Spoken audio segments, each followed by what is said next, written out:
Hello everyone, my name is गुरु टेहंगुरी और मैं हाजिर हो गया हूँ आज sociology chapter 2 the demographic structure of the Indian society के मोस्ट इंपॉर्टेंट एमसीक्यूज के साथ। आप बहुत दिनों से रिक्वेस्ट कर रहे थे कि भैया प्लीज सोशियोलॉजी के एमसीक्यू लेकर आइए, मैं आज हाजिर हो गया हूँ।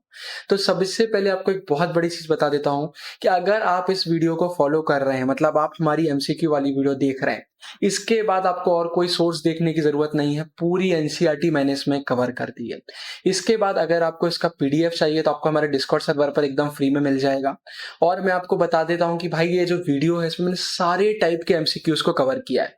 स्टार्टिंग जो हमारे नॉर्मल एमसीक्यूज होते हैं उनको मैंने वन वर्ड फॉरवर्ड में रखा है वीडियो के लिए, जिसमें ड्यूरेशन थोड़ा कम हो जाए। उसके बाद आपका असर्शन रीजनिंग हो गई, केस स्टडी हो गया, सब आपको देखने को मिल जाएगा। तो ये पूरा इसका आता है यार। थोड़ा स्पीड में हम आगे बढ़ रहे होंगे क्योंकि चैप्टर बहुत बड़ा है, आप पहले से जानते होंगे। तो अब सीधा चालू करते हैं। बस एक चीज बोलना चाहूंगा यार, अगर आपको वीडियो पसंद आती है तो लाइक जरूर कर दीजिएगा। वीडियोस में व्यूज तो बहुत होते हैं लेकिन लाइक बहुत कम होते हैं, जिसकी वजह से हमारी रीच थोड़ी सी कम हो जाती है। इसके बाद सीधा आते हैं हमारे फर्स्ट क्वेश्चन में, लेकिन उससे पहले एक और इंपॉर्टेंट बात जरूर सुन लीजिए। ये पूरा मैंने एनसीईआरटी से कवर किया, राइट? तो अगर आपको ऐसा लगता है यार कि क्वेश्चन आपसे बन नहीं रहे हैं, आपको बहुत डिफिकल्ट लग रहे हैं, तो आपको घबराने वाली कोई बात नहीं है। सोशियोलॉजी के पूरे चैप्टर की एनसीईआरटी एक्सप्लेनेशन वाली वीडियोस की प्लेलिस्ट में आपको आई बटन में ऊपर डाल दूंगा, वो देख लेंगे, आपका पूरा एनसीईआरटी हो जाएगा। तो पहला क्वेश्चन आता है, dash is the systematic study of population. Chapter के नाम में इसका आंसर है डेमोग्राफी। अच्छा, अब नीचे स्मॉल फॉन्ट्स में क्या दिया हुआ है भाई, आपके रिवीजन के लिए दिया गया है। अगर कहीं पर बोल्ड में आपको कुछ दिखता है तो आप तुरंत अच्छे से देखिएगा, वो बहुत इंपॉर्टेंट चीज है। बाकी ये सब जो मैंने डाला है आपके रिवीजन के लिए, ये आपको पढ़ना है। मैं आपको पढ़कर नहीं बताऊंगा, एक्सप्लेनेशन वाली वीडियो मैंने सब समझा दिया, और अभी मैं करूंगा तो वीडियो का ड्यूरेशन बहुत बड़ा हो जाता है। तो सिंपल रिवीजन के लिए ये है, इसको एक बार आप देख सकते हैं। There are different varieties of demography such as dash and dash. इसका आंसर आता है formal demography and social demography. फिर इसके बाद all demographic studies are based on processes of dash और डैश। तो इसका आंसर है काउंटिंग और न्यूमरेशन, याद रखिएगा। फिर two different processes happen to take place at रफली the same time in Europe during the later half of the 18th century. A. The formation of nation states as the principal form of political organization. B. The beginnings of the modern science of statistics. C. Both A and B. D. None of the above. इसका answer मैं आपको नहीं बताऊंगा, आप मुझे comment section में बताएंगे। The new and constantly expanding sphere of state activity required the systematic and regular collection of, तो किसकी कलेक्शन की बात चल रही है? सोशल स्टैटिस्टिक्स के कलेक्शन की। The American census of dash was probably the first modern census. आपको क्वेश्चन भी अच्छे से देखना है और आंसर भी आपको अच्छे से देखना है, क्योंकि हो सकता है मैंने कहीं और डैश लगाया और क्वेश्चन में कहीं और डैश आ जाए, तो क्वेश्चन और आंसर दोनों इंपॉर्टेंट है। And the practice was soon taken up in Europe as well in the early 1800s। तो इसका आंसर आता है 1790। बहुत इंपॉर्टेंट है, याद रखिएगा। फिर in India census began to be conducted by the British Indian government between 1867 to 72। बहुत इंपॉर्टेंट। एंड रेगुलर 10 ईयरली और decennial census have been conducted since. तो भाई कब से 10 साल बाद हमारे रेगुलर सेंसस कंडक्ट होना चालू हो गए? ये हमारे हुए हैं 1881 से। तो मतलब अगर हम इसको देखते हैं तो 2021 में भी हमारे सेंसस होना चाहिए था, लेकिन वो कोविड की वजह से पोस्टपोन कर दिए गए। अभी आगे मैंने ब्रैकेट में वो डाला हुआ है। ये नीचे वाली इंपॉर्टेंट चीज भी आप जरूर पढ़ लीजिएगा। फिर famous study bye sociologist dash explain the variation in suicide rate across different countries. तो हमने एक्सप्लेनेशन वाली वीडियो पूरा देखा था। इमाइल डरखीम की यहाँ पर हम बात कर रहे हैं, उनकी फोटो लगा दी और नीचे मैंने बता दिया कि भाई उनने क्या बोला था। इसके बाद dash demography is primarily concern with the measurement and analysis of the components of population change. तो कौन सी डेमोग्राफी की हम बात कर रहे हैं? फॉर्मल डेमोग्राफी की हम बात कर रहे हैं। फिर पॉपुलेशन स्टडीज और dash demography on the other hand inquires into the wider cause and consequences of population structures and change। तो अब हम सोशल डेमोग्राफी की बात कर रहे हैं। फिर इसके बाद theory of population growth is associated with. तो हमने बहुत अच्छे से एक्सप्लेनेशन वाली वीडियो में देखा था। ये हमारे इंग्लिश पॉलिटिकल इकोनॉमिक्स की हम यहाँ बात कर रहे हैं, थॉमस रॉबर्ट माल्थस की हम यहाँ बात कर रहे हैं। इनकी एक थ्योरी पॉपुलेशन ग्रोथ पर बहुत ही पॉपुलर है, उसके बारे में नीचे मैंने दिया है, बोल्ड में कुछ चीजें डालनी है, आप इसको पढ़ लीजिएगा, आपका रिवीजन हो जाएगा। फिर while population rises in dash progression 2, 4, 8, 16 etc. Agricultural production can only grow in dash progression 2, 4, 6, 8।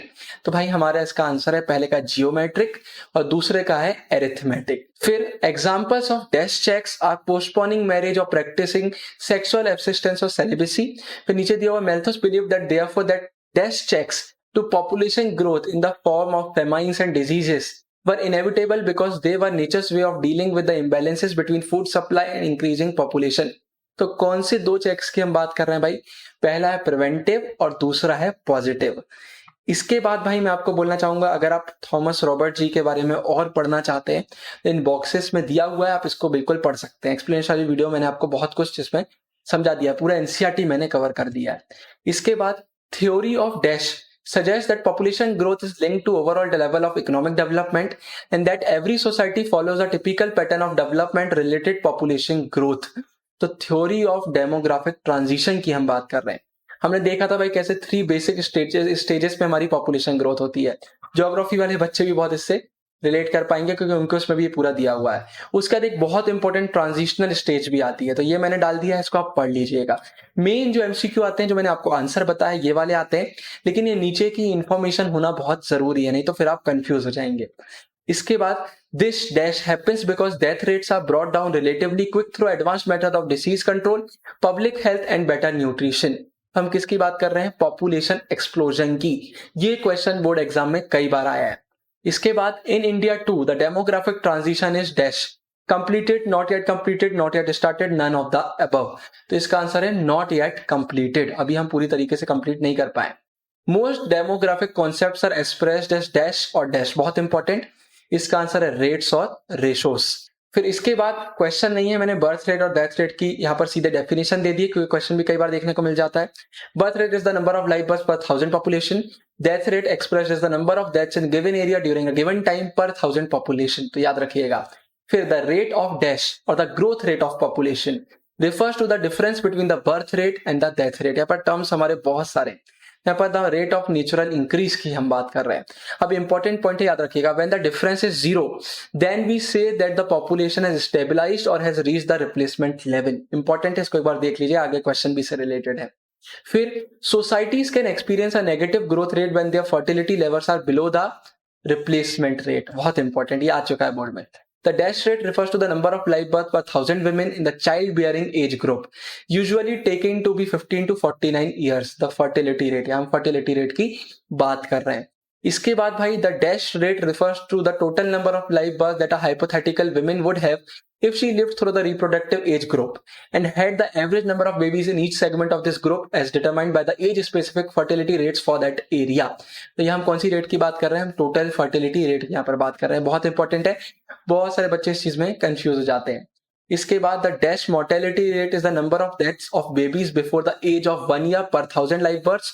और दूसरा है likewise the dash mortality rate is the number of women who die in child birth per 1 lakh live births. तो भाई इसका answer क्या है? पहले का है इन्फेंट और दूसरे का है मैटरनल, बहुत इंपॉर्टेंट है। फिर dash refers to the estimated number of year that an average person is expected to live survive. It is calculated on the basis of data on age specific death rates in a given area over a period of time। तो भाई हम life expectancy rate की बात कर रहे हैं। फिर the dash refers to the number of female per 1000 male in a given area at a specific time period। तो इसका हमारा आंसर आता है सेक्स रेशो। अब यहाँ पर एक इंपॉर्टेंट इंटरेस्टिंग बॉक्स है, इसको जरूर पढ़िएगा अगर आपने भी एक्सप्लेनेशन वाली वीडियो नहीं देखी है। तो यहाँ दिया हुआ है historically all over the world it has been found that there are slightly more females than males in most countries. इसको पढ़िएगा, आपको रीजन पता चल जाएगा। इसके बाद it has been found that the sex ratio has been declining in some countries like China, South Korea and especially India. This phenomena has been linked to prevailing dash that tend to value males much more than females, which leads to son preference, the relative neglect of girl babies। तो यहाँ पर हम social norms की बात कर रहे हैं। फिर the dash structure of the population refers to the proportion of person in different age groups relative to the total population।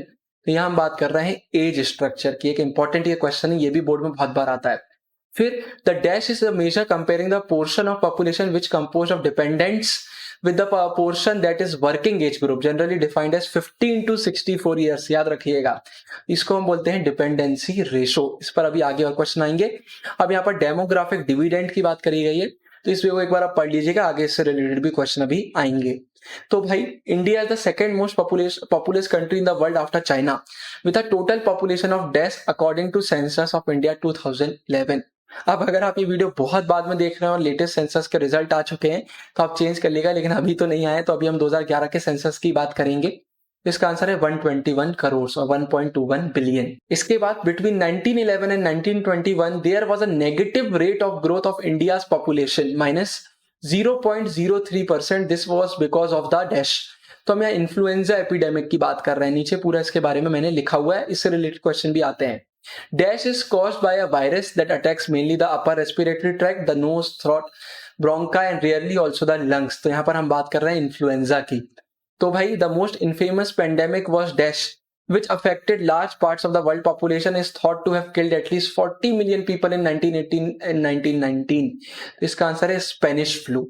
फिर इसके बाद dash witnessed a small epidemic of plague in September 1994, while dengue and chikungunya epidemics are since reported in various parts of the country। तो ये हम सूरत की बात कर रहे हैं, बहुत इंपॉर्टेंट है, याद रखिएगा। फिर dash were caused by high levels of continuing poverty and malnutrition in agroclimatic environment that was very vulnerable to variations in rainfall. तो यहाँ हम बात कर रहे हैं फेमाइंस की, तो आपको पता चल गया होगा एग्रीकल्चर रिलेटेड हम बात कर रहे हैं। The dash act is the latest state initiative to tackle the problem of hunger and starvation in rural areas. तो भाई कौन सा एक्ट है, एक्ट हो और वो इंपॉर्टेंट क्वेश्चन हो, ऐसा हो ही नहीं सकता। तो Mahatma Gandhi National Rural Employment Guarantee Act की बात कर रहे हैं, अपने 10th में भी 9th में भी इसके बारे में जरूर पढ़ा होगा।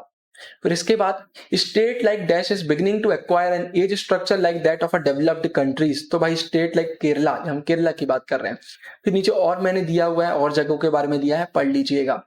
फिर the dash results from an increase in the proportion of workers relative to non workers in the population. तो इसका आंसर है डेमोग्राफिक डिविडेंड। क्वेश्चन आ गया जो मैंने अभी आपको पहले बोला था।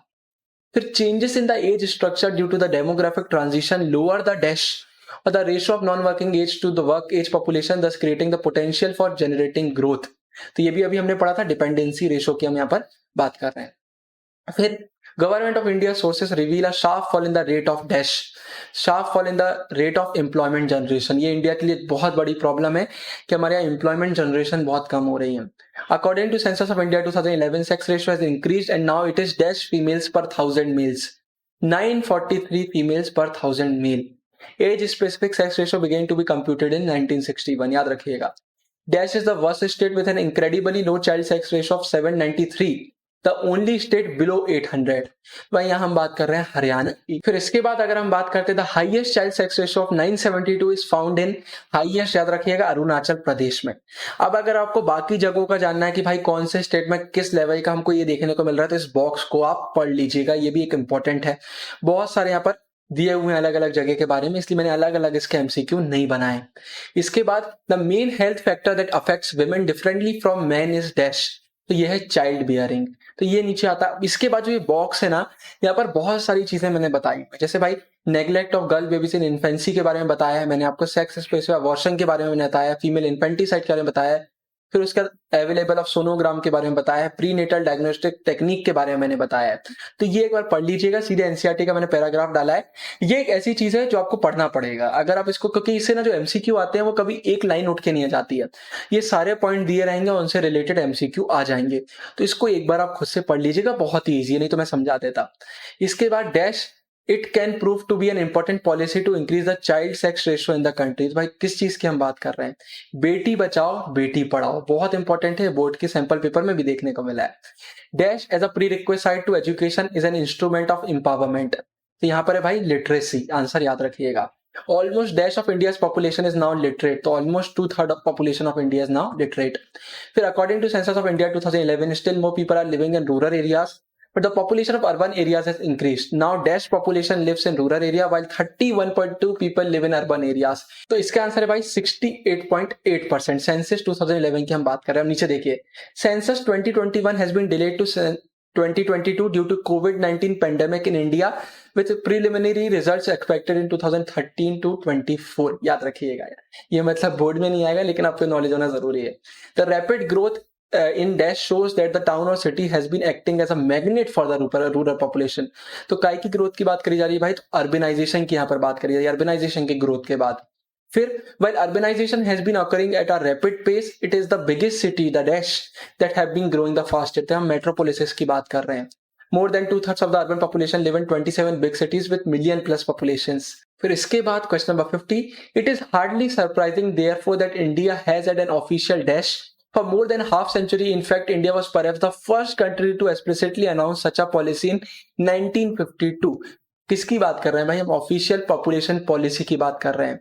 The policy the population policy took the concrete form of the national family planning programme, याद रखिएगा। फिर नीचे इसके बारे में और चीजें मैंने दे दी, आप पढ़ सकते हैं। फिर the family planning programme suffered a setback during the years of the dash. Normal parliamentary and legal procedures were suspended during this time. Special laws and ordinances issued directly by the government without being passed by parliament were in force. Political science ये सब बच्चों को पता होगा। ये हम national emergency 1975 to 76 की बात कर रहे हैं। इसका during emergency period the government tried to intensify the efforts to bring down the growth rate of the population by introducing a coercive programme of dash. Political science के बच्चों को ये भी पता होगा, मास स्टेरिलाइजेशन की प्रोसेस की हम बात कर रहे हैं। फिर इसके बाद the National Family Planning Program was renamed as the DASH after the emergency and coercive methods were no longer used. तो इसको रीनेम कर दिया गया था नेशनल फैमिली वेलफेयर प्रोग्राम का। फिर नीचे देखिए कुछ चीजें दी हुई हैं, ये आप बिल्कुल पढ़ लेंगे। The programme now has broad based set of socio demographic objectives. फिर new set of guidelines were formulated as a part of national population policy of the year 2000। फिर in 2017 government of India came out with national health policy 2017। इसके बाद the histories of India's dash teaches us that while the state can do a lot to try and create the condition for demographic change, most demographic variables are ultimately matter of economic, social and cultural change. तो भाई India का क्या हमें ये teach करता है हमारा national family welfare programme. फिर इसका question number 55, dash refers to a situation where large cohort of women of reproductive age will fuel population growth over the next generation even if each woman has fewer children than previous generation did। तो इसका answer है population momentum. बहुत important question है ये। इसके बाद भाई important goal of national health policy 2017, इसमें बहुत सारे डेटा दिया हुआ है। एक बार अगर आप इसको पढ़ लेंगे तो थोड़ा आपको ये और अच्छे समझ में जाएगा। ऐसे मैंने एमसीक्यू नहीं बनाए क्योंकि हर एक पॉइंट इसका एक एमसीक्यू का काम कर रहा है, तो बिल्कुल इसको अच्छे से आप पढ़ लीजिएगा। फिर इसके बाद considering from the urban point of view the rapid growth of in urbanisation shows that town और city has been acting as a magnet for rural population. हमने अभी पढ़ा था। Choose the incorrect statement about urbanisation in India. Rural to urban migration has increased due to declining common property resources. Cities offer anonymity to poor and the oppressed caste. बहुत important point है ये। People go to cities in search of work. Urban areas are decisive force in terms of political power dynamics. तो इसका answer हमारा है urban areas are decisive force in terms of political power dynamics.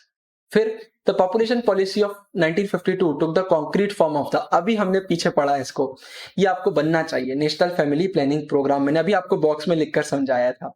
Even though the fertility and population growth rates are declining, India's population is projected to increase from 1.2 billion today to an estimated 1.6 billion by 2050 due to population momentum. मैंने बताया था ये बहुत important है। The pyramid of 2026 shows the estimated future size of the relevant age group based on data on the past rates of growth of each age group. Such estimates are also called dash. तो ऐसे estimates को हम projections बोलते हैं, याद रखिएगा।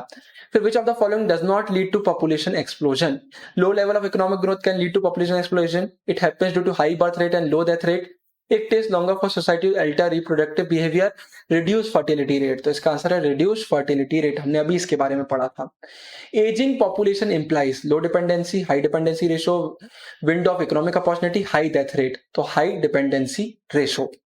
Unlike the death rate, dash does not register a sharp fall because it is a socio-cultural phenomena. याद रखिएगा कौन सी चीज सोशियो कल्चरल फिनोमेना है, तो हम बर्थ रेट की बात कर रहे हैं। Demographic data are not important for which of the following, तो इनमें से भाई किस चीज के लिए इंपॉर्टेंट नहीं है, तो इसका आंसर हमारा आता है preventing disintegration of joint families. The rate of natural increase is the difference between birth rate and death rate. इसके बाद city offers anonymity which is important reason for rural to urban migration. Who enjoys this anonymity? Poor section of the socially dominated rural group, scheduled caste and scheduled tribe, women and children. तो इसका answer है हमारा 1 and 2, याद रखिएगा बहुत important है। मतलब poor section of the socially dominate rural group, scheduled caste and scheduled tribe. फिर इसके बाद अब आगे बढ़ते हैं। When the growth rate is 0 the population is said to have reached, यह भी हमने पढ़ा था, आपको आंसर पता होना चाहिए, रिप्लेसमेंट लेवल।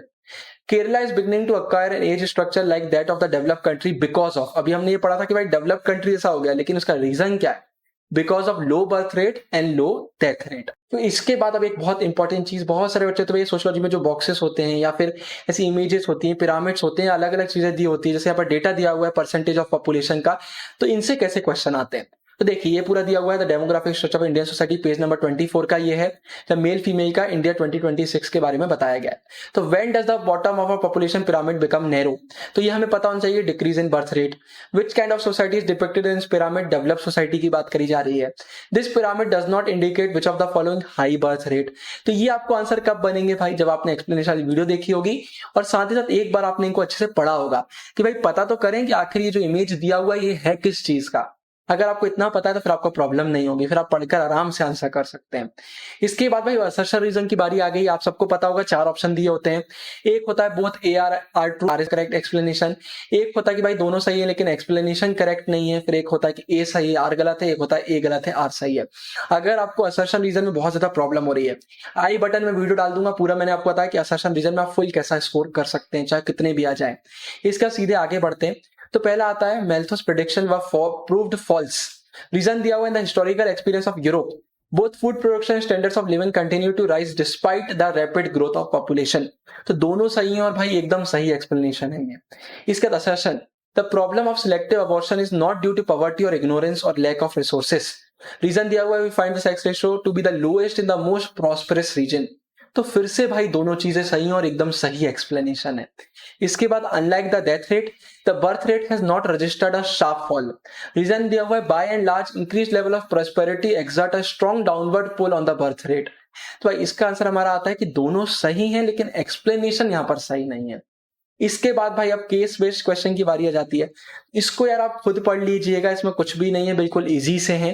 क्वेश्चन आप पढ़ लेंगे, आंसर पढ़ लेंगे। मैं क्यों नहीं पढ़ रहा हूं, डेथ रेट मैंने आपको बता दिया, रिप्लेसमेंट लेवल मैंने आपको बता दिया, फर्टिलिटी टोटल रेट मैंने आपको बता दिया, डिपेंडेंसी रेशो मैंने आपको बता दिया, इसका जियोमेट्रिक अरिथमेटिक मैंने आपको बता दिया, सेलिबेसी मैंने आपको बता दिया, लास्ट वाला क्वेश्चन भी मैंने आपको बॉक्स में बता दिया था। कुछ बचा ही नहीं है जो मैं आपको बताऊं, इसलिए ज्यादा केस बेस हम डालते ही नहीं है, तो ये सब हम कुछ पहले से ही कवर कर चुके होते हैं।